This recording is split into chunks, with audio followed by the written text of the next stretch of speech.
நம்ம ஒரு லிஸ்ட் வச்சிருப்போம். இந்த பிளேயர் அவுட் ஆகுற வரைக்கும் நம்ம மேட்ச் பார்க்கலாம் அப்படின்னு. அந்த லிஸ்ட்ல இந்த பையன் சேர்ந்துட்டாங்க. ஆமாங்க. சூரியவம்சி தான் சொல்றேன். என்னம்மா ஆடுறான் அந்த பையன். புவி ஹேத்தல் இவங்கலாம் எவ்வளவு எக்ஸ்பீரியன்ஸ் பவுலர். நீ பாட்டுக்கு அடிக்கிறியடா. ஹெல்மெட்டோட உன்னை பார்த்தா குழந்தை மாதிரி இருக்கு. பெரிய மனுஷனுங்க கருணையோட போட்டா கூட நீ கருணையே இல்லாம அடிக்கிறியடா தம்பி. இதெல்லாம் ரொம்ப ஓவரடா தம்பி. இவங்கள மட்டும் இல்ல, பும்ரா போல்ட் அவங்களையும் பிறந்துட்டு தான் வந்திருக்காப்ல. டாஸ் ஜெயிச்சு 6 பவுலிங் போட்டாங்க.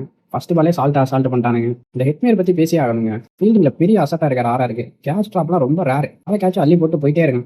செம்ம கேட்ச் நேத்து கூட. ஆர்சிபில அடுத்து வந்து யாரும் பெருசா அடிக்கல. 6 விக்கெட் போயிடுச்சு. ஜெயண்ட் வந்தாப்புல ஒரு 20 ரன் அடிச்சாப்ல. பட் இது ரெஸ்பான்சிபிள் இன்னிங்ஸ். நீ நல்லா ஆனா மனுஷன். நல்லா சூப்பரா கிளாஸ் ஆனா அதுலேயே ஸ்பின் எல்லாம் பொழந்து எடுத்துட்டாப்ல. இம்பாக்ட் பிளேல வெங்கடேஷ் யூஸ் பண்ணாங்க. நல்ல யூஸ் தான். அவர் வந்தனால தான் ஒரு 201 ரன் வந்துச்சு. இல்லைன்னா கம்மியாயிருக்கும். ஆனா பவுலிங் போட வந்த ஆர்சிபிக்கு பெரிய ஷாக்கு. அப்படி ஒரு அடி அடிச்சான் அந்த பையன். புயல் வேகத்துல போச்சு ரன் எல்லாம். சீக்கிரம் முடிச்சுட்டு போயிருப்பான். அவுட் ஆயிட்டான். இருந்தாலும் சீக்கிரம் முடிச்சுட்டு போயிருப்பான். இவன் ஆனதுனால ஜுரேல் நாக்கே யாருக்கும் தெரியாம போயிருச்சு. ஜுரேலோட கிளாஸ் மேட்சை முடிச்சு கொடுத்துட்டு போனாப்ல. RR win. 4 மேட்சுக்கு 4 வின். உங்க லிஸ்ட்ல சூரியவம்சி இருக்காரா இல்லையான்னு கமெண்ட் பண்ணுங்க. பிடிச்சிருந்தா லைக் பண்ணுங்க.